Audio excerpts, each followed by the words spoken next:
হযরত উমর ফারুক রাদিয়াল্লাহু তাআলা আনহু মক্কা এবং মদিনা উভয় এলাকার নেতৃস্থানীয় কিছু মানুষ সাথে নিয়ে সফরে বের হয়েছেন। মরুভূমির উপর দিয়ে উনি যাইতেছিলেন।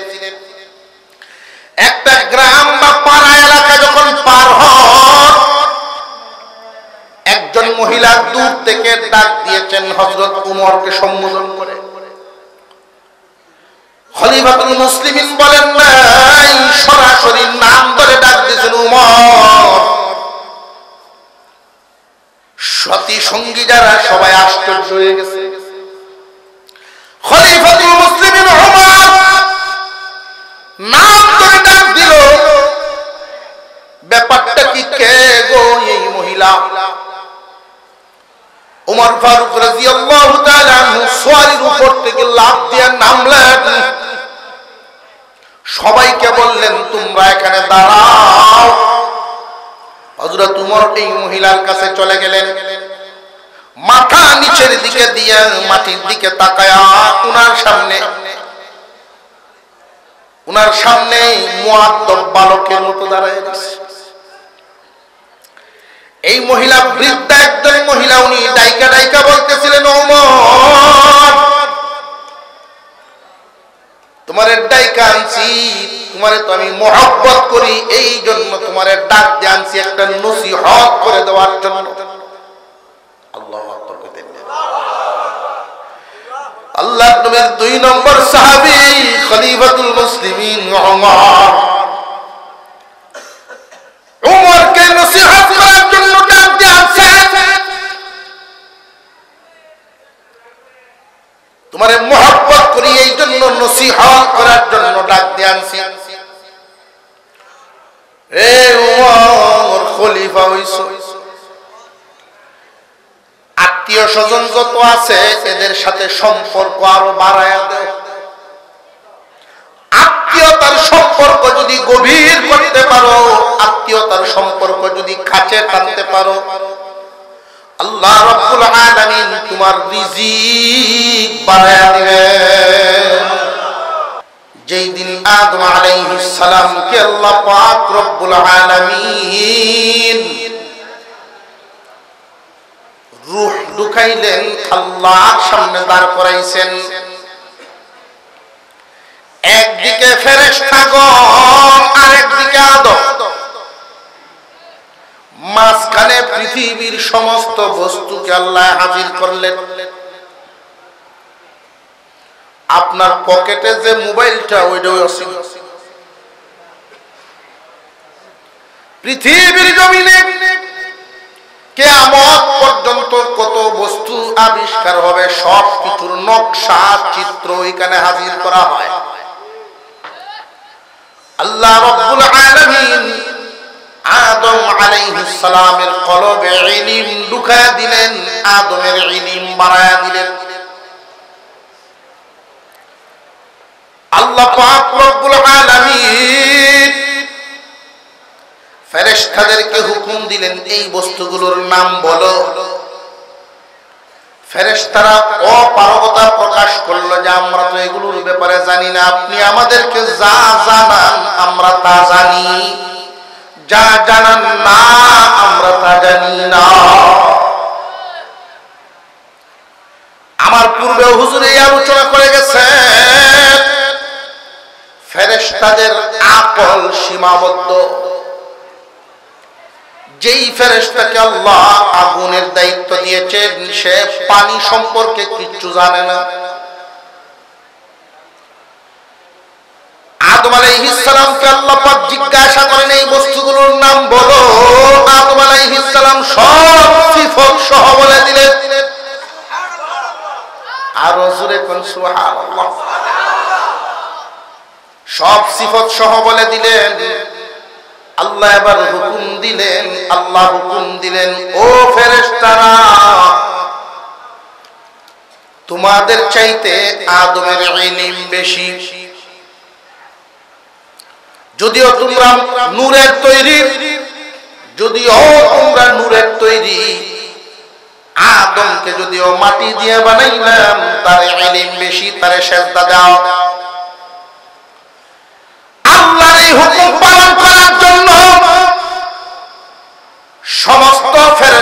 সেজদায় উঠায় পড়লেন ইল্লা ইবলিস।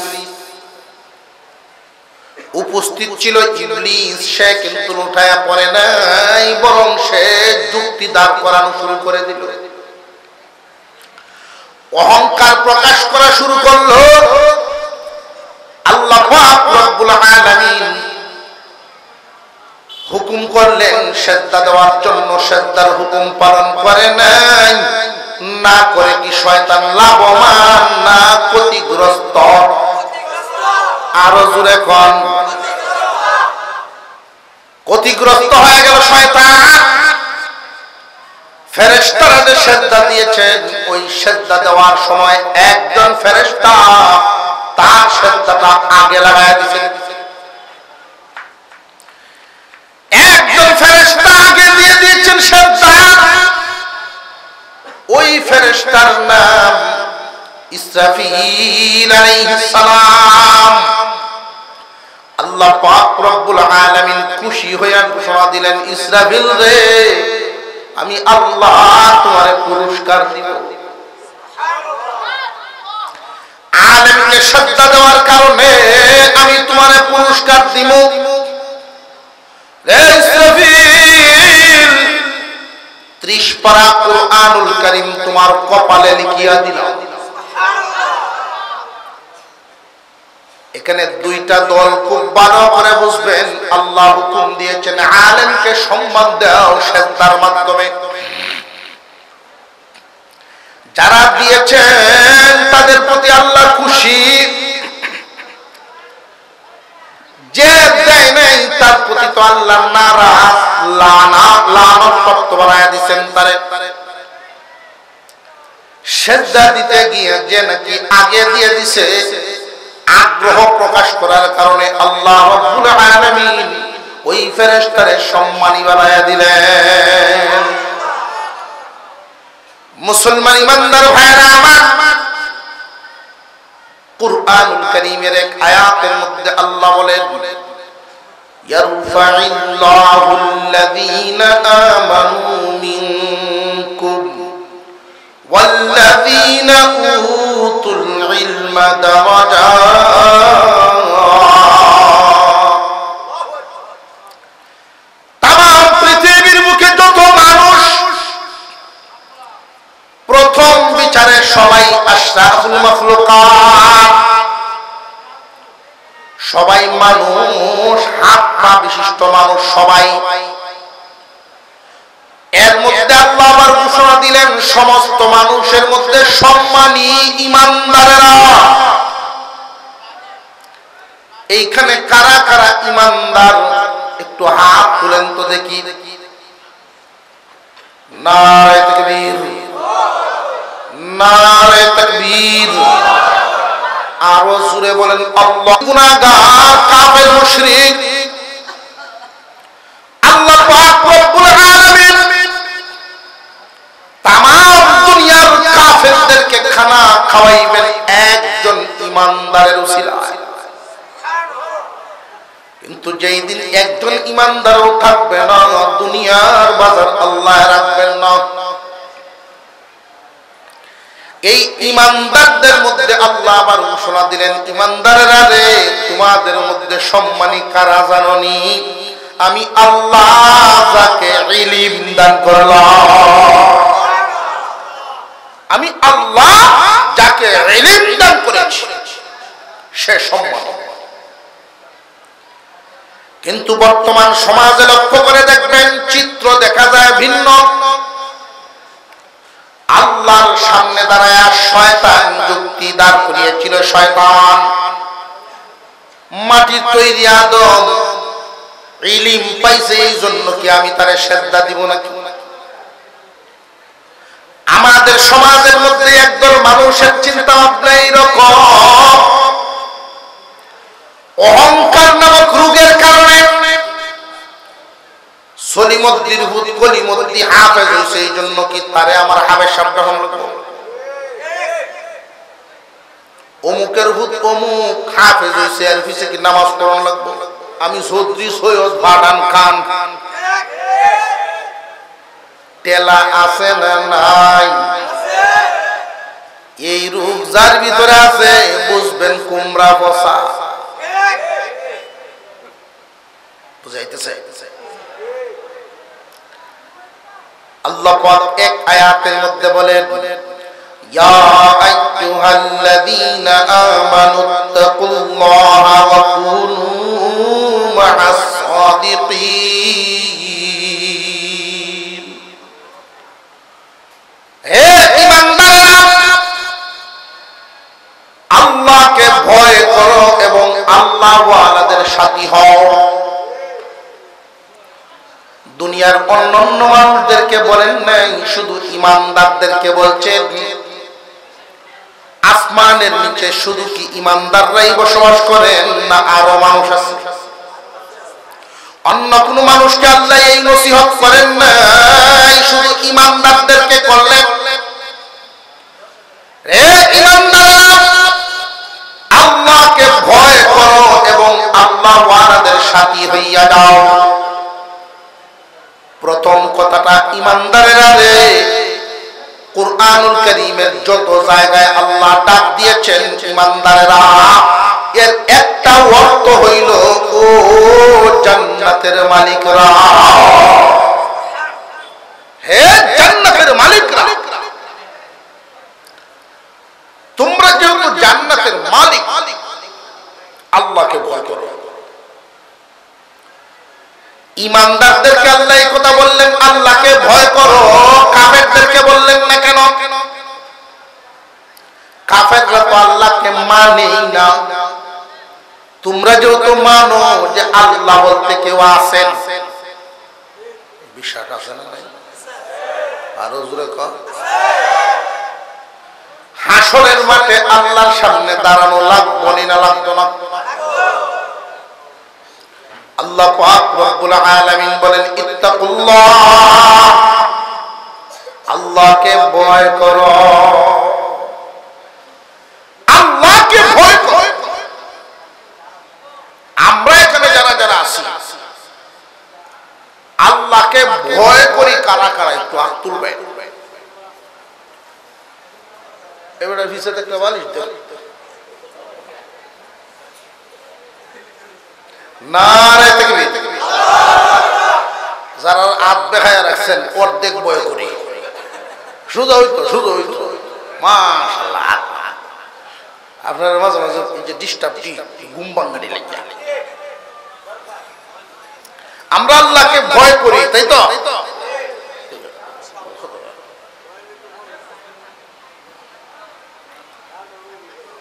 আপনাদের এই এলাকা সবচেয়ে বড় গরুর বাজার কোনটা?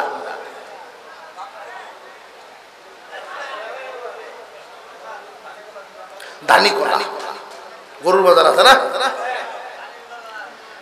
গরুর বাজারে যারা গরু কিনতে যায়, সাধারণত তিন দল মানুষ গরু কিনে। কেউ গরু কিনে হাল পাওয়ার জন্য, কেউ গরু কিনে দুধ খাওয়ার জন্য, কেউ কিছুদিন লালন পালন করে বেশি পয়সায় বেচার জন্য। তো এক মুরব্বী মানুষ, দাওয়াতে তাবলীগে মেহনত করনে ওয়ালা, হক পথে চলনে ওয়ালা, এইরকম একজন মানুষ এক গরু লয়ে গেছে বাজার। তো পাবলিকে তারে জিগায়, চাচা আলো কেমন আঁকবো? তো উনি উত্তর দিচ্ছেন, যদি শুইতে পারে তুলন সম্ভব না। এরা বিদায়। আরেক বলেছি কিছুক্ষণ পরে, দুধ কেমন দেয়? আমি জানি না।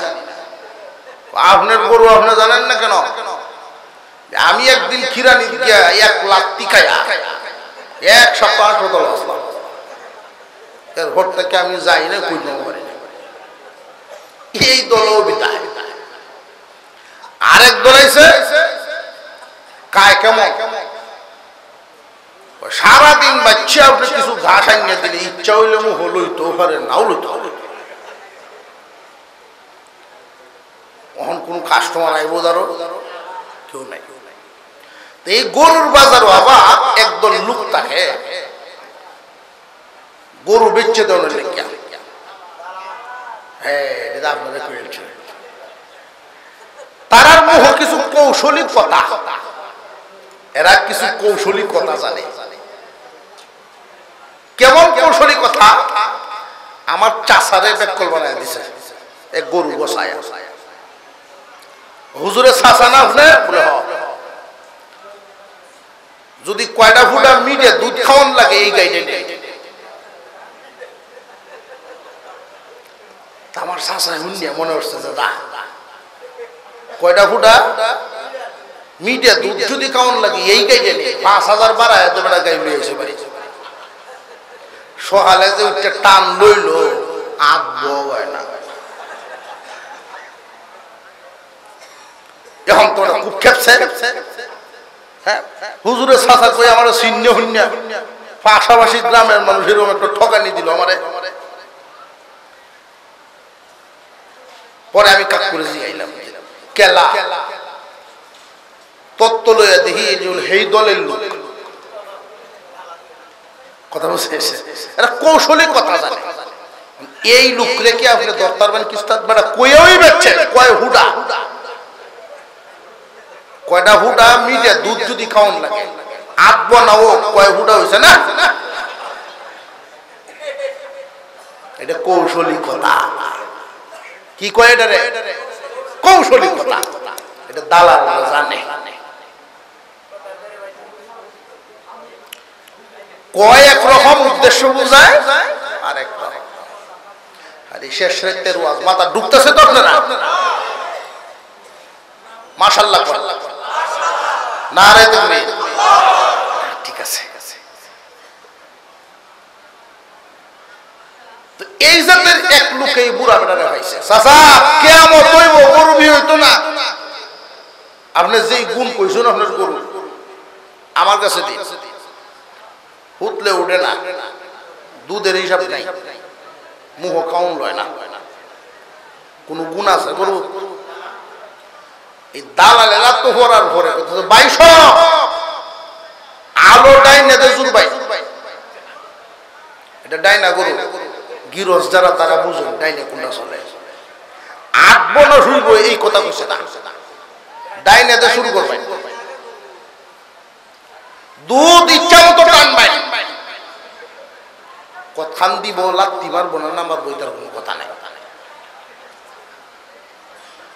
খাওয়ান লই আপনার কোনো চিন্তাই নেই। এখন দেখা যায় মানুষের ভিড় ভরে গেছে, চতুর্দিক দিয়ে কাস্টমার আয় ভিড়ছে।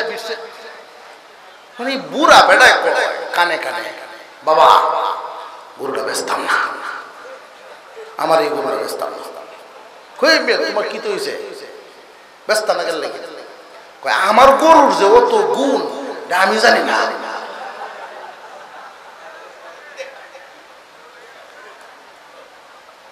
তখন উনি বলল যে একটা গুণ গরুত না, আমার মুহ।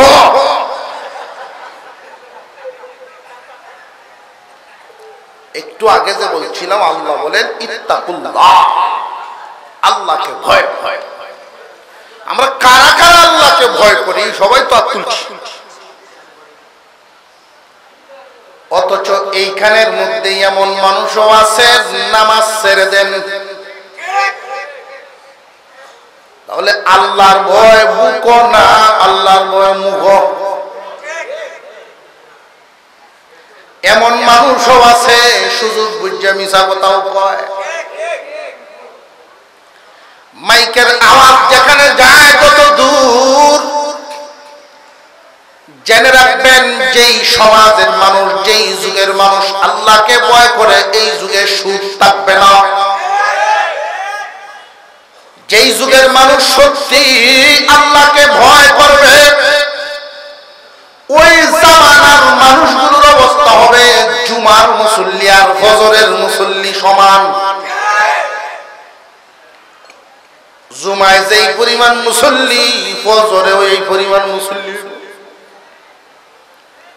আর এখন এমন ইমামও আছেন একলা আযান দেন, একলা ইকামত, নিজে ওই ইমাম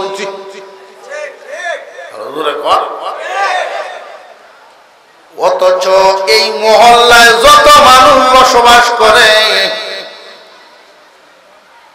ইমাম সাহেবকে বেশিরভাগ মানুষ এই সম্মানের নজরে দেখে না। এই মহল্লার মধ্যে ইমাম সাহেব একা মসজিদে আযান দিয়ে নামাজ পড়েছে, কোন কোন মহল্লায় হয়তো 2-4-5 জন তার সাথী হয় ফজরের জামাতে। এই ক্ষুদ্র ছোট্ট একটা দলের সেজদার বদৌলতে মহান আল্লাহর সাহায্য নাজিল হয়। বাকিরা ঘুমায় খাও, এদের উসিলায় আল্লাহ তোমার শ্বাস ঠিক রাখছে, এদের উসিলায় সূর্যের আলো বৃষ্টির পানি ঠিক রাখছে। অথচ আলেমদের সমালোচনা করনেওয়ালা আছে না নাই? মুসলমানের ঘরে জন্ম নিয়া একদল মানুষ যারা এইরকম করবে, কিয়ামতের কঠিন ময়দানে প্রথমত আমলনামা বন্টন হবে।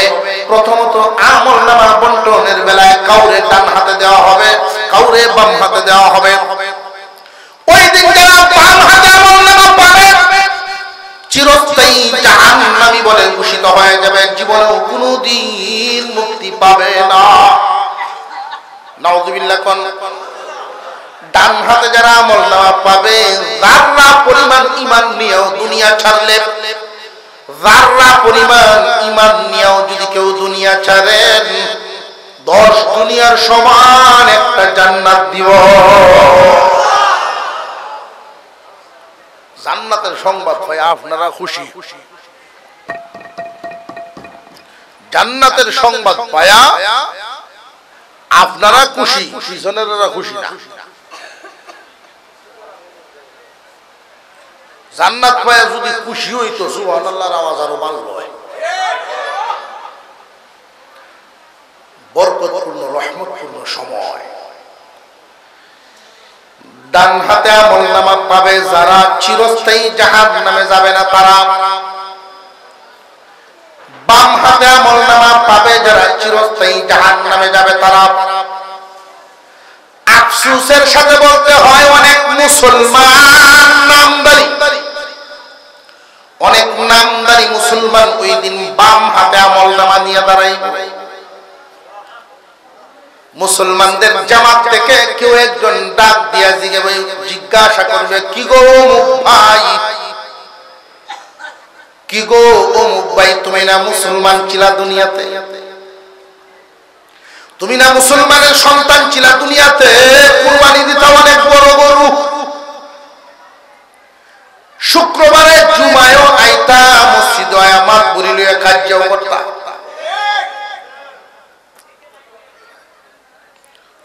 তোমার সভাপতি না দিলে মুষ্টি বন্ধ করে দিতা।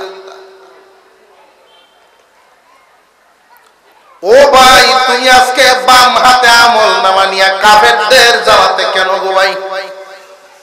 তুমি না মুসলমানের সন্তান আসলা, তোমার এই দুর্দশা হওয়ার কারণ কি? বাম হাতে আমলনামা নিয়ে ওইখান থেকেই নামদারি মুসলমান বলতে থাকবে,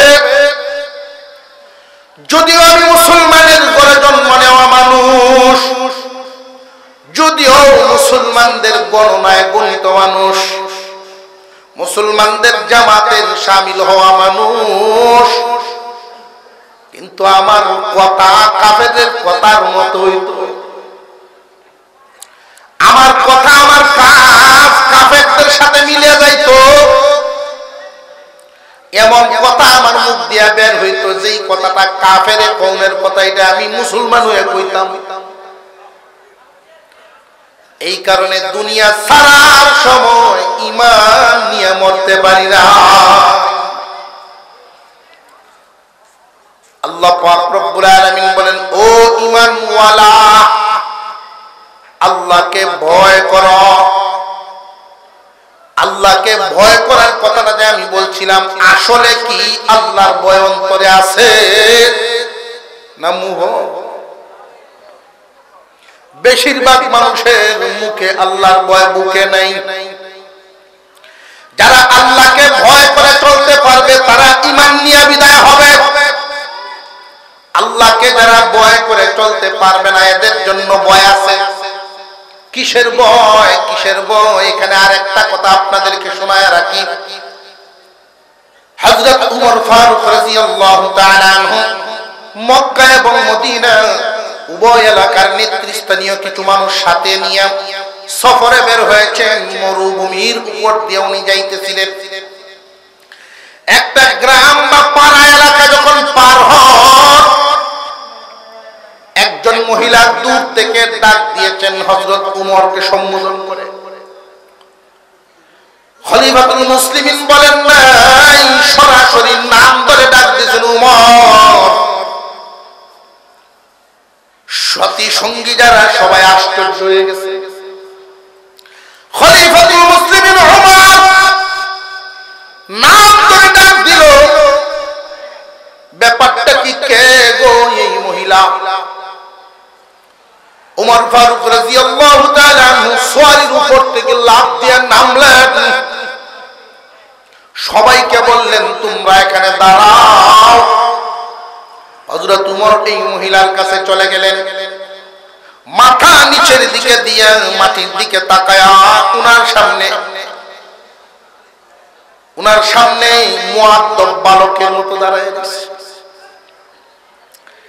এই মহিলা বৃদ্ধা একজন মহিলা, উনি ডাইকা ডাইকা বলতেছিলেন, ওমর তোমারে ডাইকা আনছি, তোমারে তো আমি মহব্বত করি, এই জন্য তোমারে ডাক দিয়ে আনছি একটা নসিহত করে দেওয়ার জন্য। আল্লাহু আকবার কইতেন। আল্লাহর নবীর 2 নম্বর সাহাবী খলিফাতুল মুসলিমিন ওমর, উমরকে নসিহত করার জন্য ডাক দিয়ে আনছেন। তোমারে মহব্বত করি এই জন্য নসিহত করার জন্য ডাক দিয়ে আনছি। এ উমর খলিফা হইছো, আত্মীয় স্বজন যত আছে এদের সাথে সম্পর্ক আরো বাড়ায়া দাও। আত্মীয়তার সম্পর্ক যদি গভীর করতে পারো, আত্মীয়তার সম্পর্ক যদি কাছে টানতে পারো, আল্লাহ রাব্বুল আলামিন তোমার রিজিক বাড়ায়া দিবেন। রিজিক বাড়ায়া দিবেন শব্দটা শোনার পরে অবশ্যই চিন্তা আইছে যে টাকা বাড়বো, জমা জমি বাড়বো, খাদ্য বস্তু বাড়বো। রিজিক শব্দটা আমরা তো এটাই অর্থ বুঝি, রিজিকের অর্থ সহায় সম্পত্তি বাড়বো, এই অর্থ বুঝি। অথচ কুরআনুল কারীমে মুফাসসিরিনে কেরাম বলেন রিজিক শব্দটার 10টা অর্থ আছে। অর্থ সম্পদ এটা 7 নম্বরে পড়ে। রিজিক শব্দের অর্থ এমন, রিজিক এমন বস্তুকেই বলা হয়। আমরা যে খাবার খাই ভাত, ওইটারও তো আমরা রিজিক কই, ঠিক না বেঠিক? আসলে ভাতের নাম তো রিজিক না, ভাতের আলাদা একটা নামই আছে। টাকা পয়সার রিজিক মনে করি, ধান চাউলকে রিজিক মনে করি, যে না এগুলো আলাদা আলাদা নাম আছে। রিজিক শব্দটা আমরা এগুলো ব্যাপক সবগুলোর সাথে ফিট করছি। রিজিক এমন একটা নিয়ামতের নাম, যেই নিয়ামতের দ্বারা মানব জাতি উপকৃত হয়, যেই বস্তুর মাধ্যমে মানুষ ফায়দা পায়, যেই বস্তুটার মাধ্যমে মানুষ ফায়দা পায়, ওই সব বস্তুর নাম ওই রিজিক। রিজিকের অর্থ বুঝাইছে? আল্লাহ পাক রব্বুল আলামিন কোন বান্দার প্রতি যখন খুশি হন তারে রিজিক দান করেন। রিজিকের 1 নাম্বার অর্থ হলো ঈমান। রিজিকের 1 নাম্বার অর্থ কি? মুখ খুলে জবান খুলে আওয়াজ দিয়ে কন্ত শুনি, আরো জোরে কোন। রিজিকের 1 নাম্বার অর্থ কি? যার ঈমান নাই 7 রাজ্যের মালিক হইলেও দাম নাই। আরো জোরে কোন। বড় বড় শিক্ষিত মানুষ বড় বড় কুরবানি দেয়, আগের কাতারের মুসল্লি শুক্রবারে জানাজাত যায়, 5 ওয়াক্ত নামাজ যায় না। তো জানাজাত যাওয়ার একটা উদ্দেশ্য আছে, বুট হয়ে আর হুজুরে কর আলেম ওলামাদের পিছনে সমালোচনা করে। এই একটু আগে যে কথাটা বলছিলাম, আলেমদের সমালোচনা করে তারা শয়তানের মুসল্লি যারা।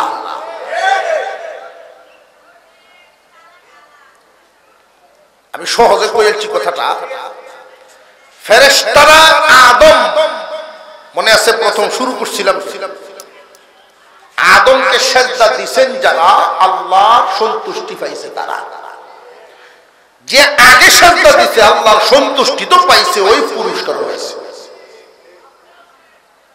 আর যে মানে নাই, সেজদা দেয় নাই, আল্লাহর সন্তুষ্টি পায় নাই, বিপরীতে পাইছে লানত। সমাজে বহুত মানুষ এমন আছে শয়তানের দলের লোক, এদেরকে আল্লাহ চতুষ্পদ জানোয়ারের চেয়ে নিকৃষ্ট বলছেন। আমরা জানোয়ারদের মধ্যে সাইড ফায় যত জানোয়ার, এর মধ্যে নিকৃষ্ট হিসেবে চিনি কোনটার মধ্যে? আস্তে কোন জমিন নেব আশেপাশে আছে মনে হয়। কুকুর নিকৃষ্ট প্রাণী, অথচ এই কুকুরের কিছু সিফাত, কিছু গুণ এমন যেই একটা গুণ মানুষের মধ্যে থাকলে বিশ্ব বিখ্যাত আল্লাহর ওলি হয়ে যাবে। আর জোরে কর। এর মধ্যে একটা গুণ হইল প্রভু ভক্ত, মালিক ভক্ত। আমাদের কারোর বাড়িতে যদি কুকুর থাকে, আলাদা বিছনা দেই তারে, আলাদা কোন রুম আছে নাকি? ভাত রান্নার সময় কোন মহিলা আধা কোট্ট চাউল বাড়ায় দিছে নিয়তে, এরকম আছে? মাছের টুনা যখন কাটে তরকারি রান্না, একটা মাছের টুকরা কুত্তার নিয়তে নারাওয়াজে বোঝা যায় করুন। অথচ আপনি যেদিন বাজার তো বড় মাছ আনেন, কুকুরে দেখে, কুকুরে দেখে খুব খুশি, খাওয়ানো খুশির চেলায় বন্ধু বান্ধব দাওয়াত দিচ্ছে। আরো যেদিন আপনার বাড়ির ভালো ভাগ শাক হয়, যখন যে আরো 2-3 কুত্তা করতে আইছে, আপনি আনছো হ্যাঁ আনছে দাওয়াত দিয়া আয়োরিস। রাত্রে যখন খাওয়া বইবে, কুত্তা বারিন্দাত আছে, একটু আওয়াজ দিয়ে বুঝায় মালিক আসি, কাটাকুটারি ভাবনের আশায়। যেই খাওয়ান শেষ, বিবি সব রাত বাইরে কুত্তা ভাবানি নাই, কুত্তা দিলা বেটি সর্বনাশ করিলা, এমন ফতুয়া করতো আনছ।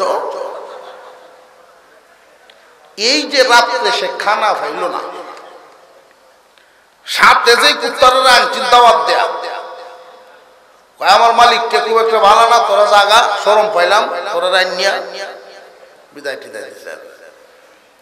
এই যে সারাটা রাত না খায়া রইল আপনার ঘরে, এই রাত্রে কোন চুর যদি ঢুকে অনায়াসে চুরি করতে দিব। অথচ মানুষের মধ্যে ভাইয়া ভাইয়া শত্রু হয়ে যায় স্বার্থে আঘাত। গভীর রজনীতে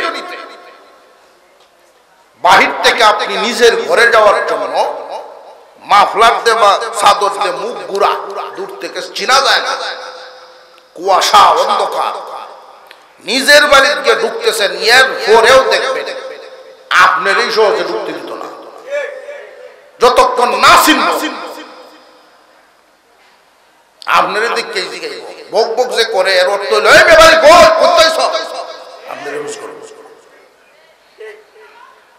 আপনি যদি এই সময়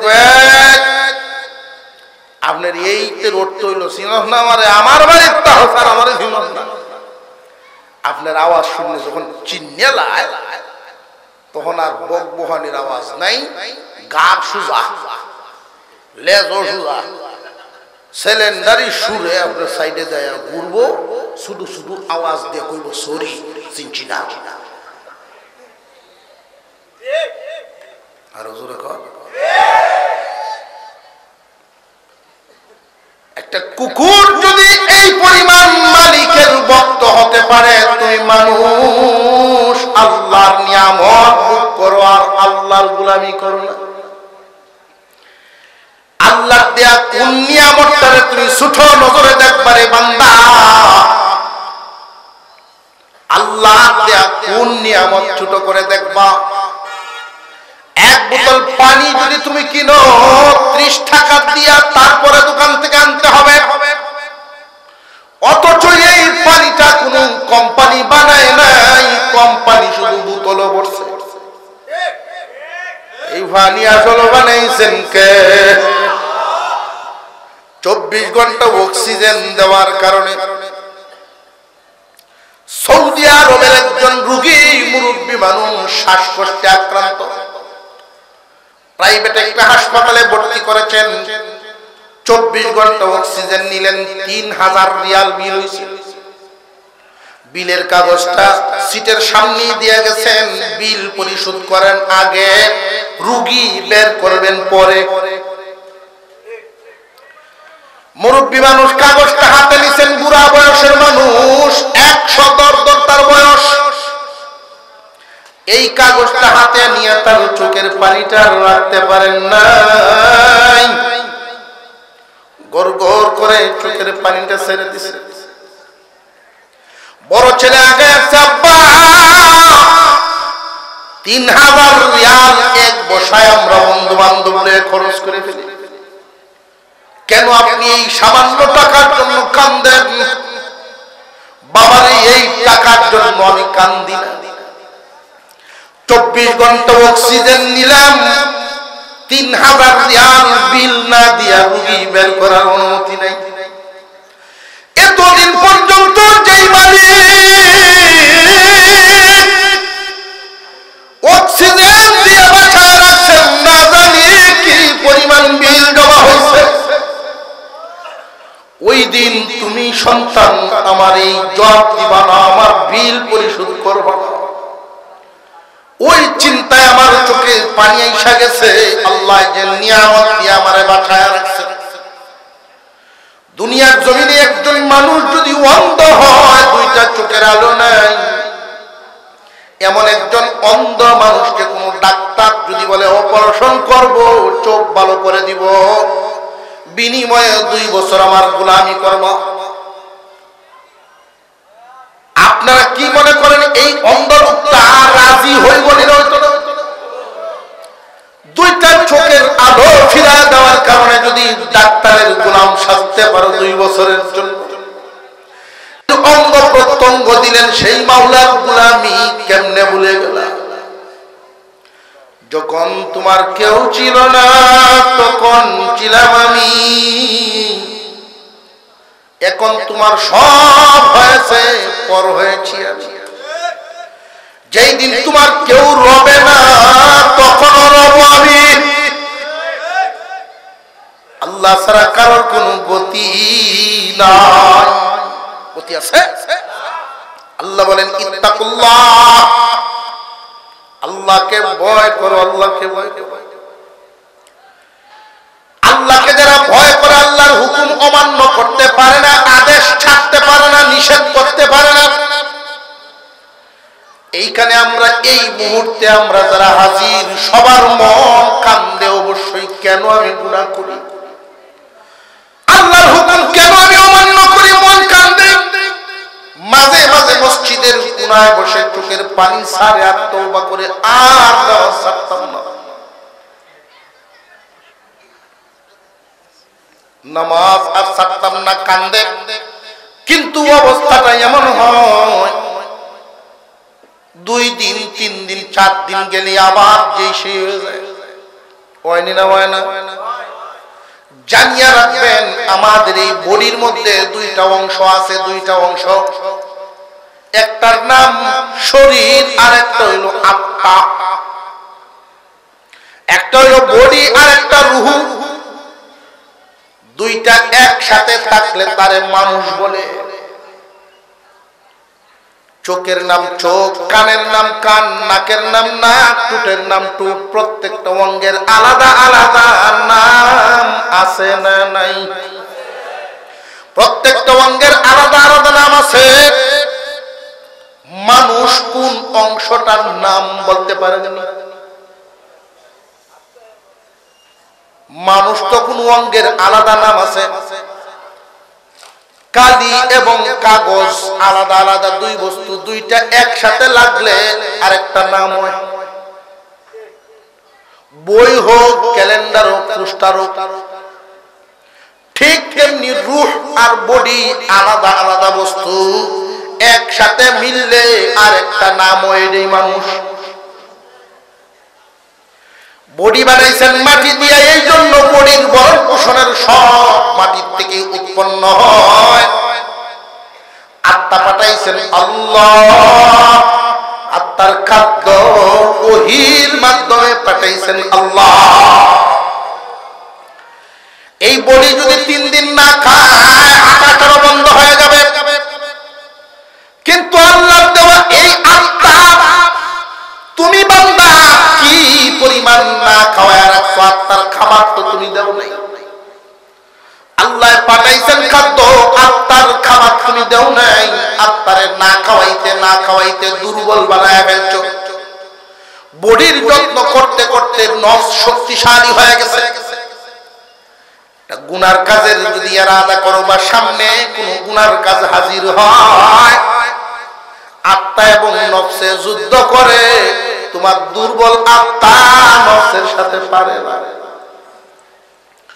যখন দেখবা তোমার মন কান্দে গুনাহ থেকে বাঁচার জন্য, মন কান্দে আল্লাহর হুকুম পালন করার জন্য, কিন্তু এরপরেও পারো না, বুঝবা বান্দা ঠক করে পইরা গেছো। যে কোনো সময় শয়তানের খাবায় তোমার ঈমান নষ্ট হইতে পারে। এই যদি হয় হালত, তুমি 1 নাম্বার সবকটা পালন করতে পারছো না, ইত্তাকুল্লাহর উপরে আমল করতে পারো না। আল্লাহ বলেন ওয়াকুনু মা'আস সাদিকিন, আল্লাহ ওয়ালাদের সাথী হয়ে যাও।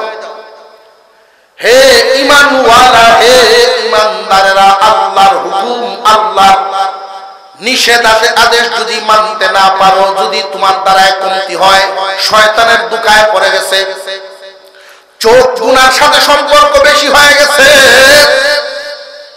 কানের সম্পর্ক গুনার সাথে বেশি হয়ে গেছে, বডির অঙ্গ প্রত্যঙ্গ গুনার সাথে সম্পৃক্ত হয়ে গেছে, রে ঈমানদার বান্দা, আর দেরি নাই, জলদি যাও, জলদি যাও, আল্লাহ ওয়ালাদের সংস্রবে যাও, তাড়াতাড়ি যাও। মাটির বডিটা যদি অসুস্থ হয়, ডাক্তারের কাছে যায়নি না, যাই না, জোরে কর, ডাক্তারের কাছে যাই, অথচ এই বডির রোগের চাইতে আত্মার রোগ মারাত্মক। বডির রোগে বেশি মানুষ কবরে যাবে, আত্মার রোগে দুজখে যাবে। বডির রোগে মানুষ কবরে যাবে, আত্মার রোগে কই যাবে? তাহলে বডির রোগ সারানো যত জরুরি, আত্মার রোগ কি সারানো জরুরি, কম না আরো বেশি? আল্লাহ ওয়ালাদের সহবতে যখন যাইবেন, আল্লাহ ওয়ালাগণ আপনারা দেখেই বুঝে ফেলবে কোন রোগে আক্রান্ত, আপনার কোন ধরনের মেডিসিন লাগবে। অভিজ্ঞ ডাক্তার রোগী দেখলেই বলতে পারে, অভিজ্ঞ ডাক্তাররা রোগীর চাল চলন দেখলেই অনেক রোগের ওষুধ দিতে পারে, পরীক্ষা করানো লাগে না। হক্কানি উলামায়ে কেরাম, হক্কানি বুজুর্গানে দ্বীনের কাছে যখন যাবেন, আপনার চাল চলন উঠা বসা দেখেই বুঝবেন আপনার কোন জায়গায় চিকিৎসা লাগবে। তখন ওই নফসের গলায় শিকল বাঁধিয়া দিব। আল্লাহ ওয়ালাদের একটা ঘটনা মনে হয়ে গেছে, বলবো?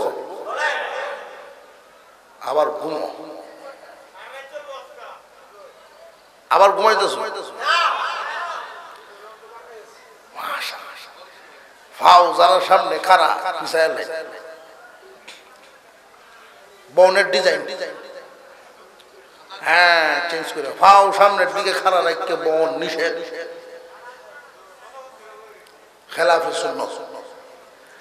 আমি এই মাসালাটা বুঝতাম না আগে, এই হাদিস পড়ছি ঠিক বুঝতাম না, খেয়াল করে করে বুঝাইছে যে এইভাবে বইলে লুঙ্গি ফিন্দিয়া খুব সাবধানে নিচের ভাতটা ধরে নেওয়া লাগে।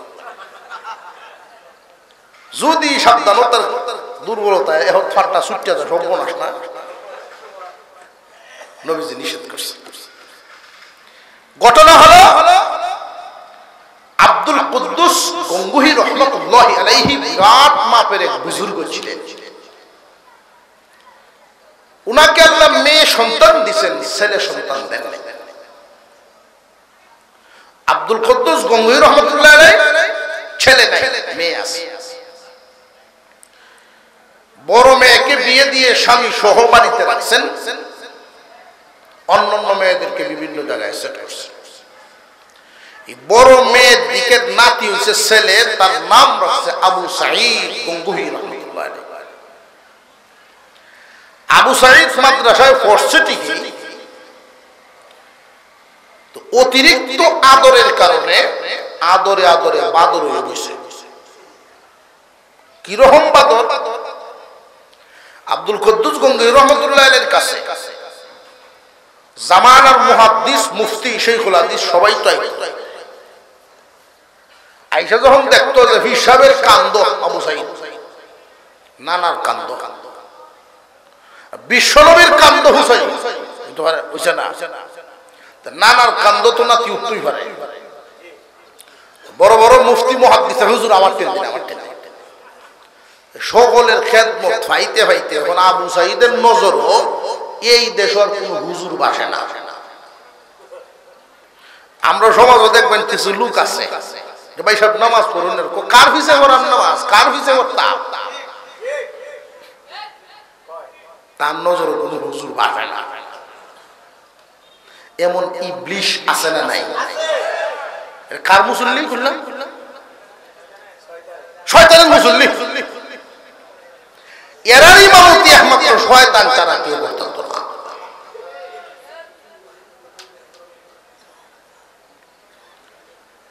আবু সাঈদের নজরে কোন মান্য ব্যক্তি আর বাসে না। এইভাবে দিন যাইতেছে, নানা মারা গেলেন, খানকা আগের মতো তো আর না, বিভিন্ন দিকে শাখা খানকা হইছে, অন্যদিকে তাসকিয়ায়ে নফসের খেদমত চলছে। আর আবু সাঈদ গঙ্গুহি খুব রাগী প্রকৃতির হয়ে বড় হয়েছে।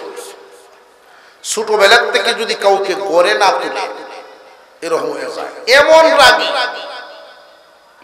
কথা সহ্য হয় না, মা চিবইতে পারে না, কোন মানুষ না হয় না সে আমার সাথে রেখে।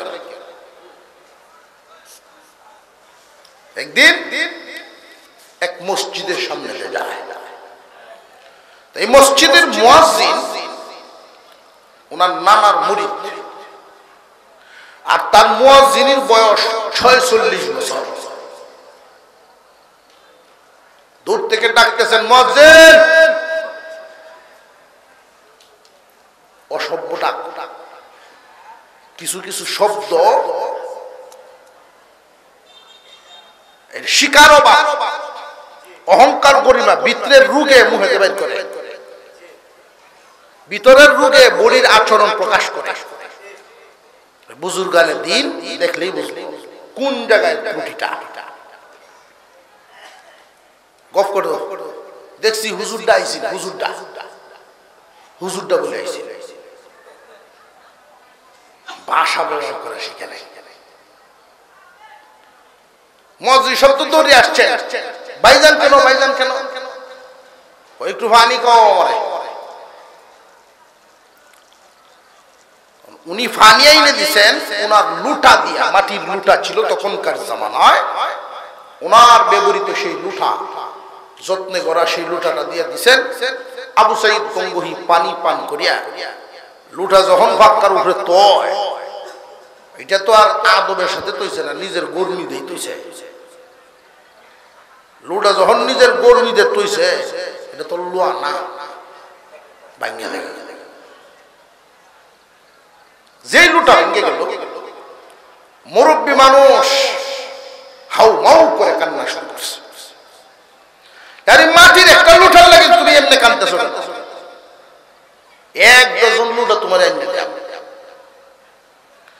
ভাইজান, এই জন্য আমি কান্দি না,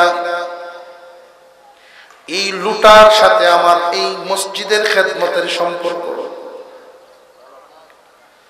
আমি এই মসজিদের খাদিম যত বছর, এই লুটারও তত বছর বয়স। আমি লুটা দিয়ে ওযু করি আর ভাবি, লুটারে আমি যেন তোর আগে বিদায় হইবার পারি। এই লুটা আমার 46 বছরের ওযুর সাক্ষী, পবিত্রতার সাক্ষী। বস্তুর প্রতি মহব্বত আমাদের জাগে না, কারণ একদিন দস্তরখান লইয়া খানা খাই, এক সপ্তাহ দস্তরখান লই না। মহব্বত দস্তরের সাথে হইতো কেমনে? একদিন যদি মেসওয়াক করি জুসের সাথে, আর খবর নাই মেসওয়াকের মহব্বত আইতো কেমনে? আজকে যদি এক জায়গায় বসে খাই, আরেক দিন আরেক জায়গায় বসে খাইতেছি, জায়গার মহব্বত হইব কেমনে? মুয়াজ্জিন সাহেব বলেন 46 বছরের পবিত্রতার সাক্ষী আমার এই লুটাটা। আবু সাইদ মুরব্বিকে ধমক মারছে উল্টা, কেন কানলো? মুরব্বী মানুষ, পীরের নাতি, এই লুটার ভাঙ্গা টুকরা গুলো নিয়ে মসজিদের সিঁড়ির ওই মাথায় গিয়া বইছে। কিছুক্ষণ পরে আবু সাইদ মুরব্বীর দিকে তাকায়া দেখে আশ্চর্য ব্যাপার, মুখের লালা দিয়া দিয়া লুটা জোড়া লাগা,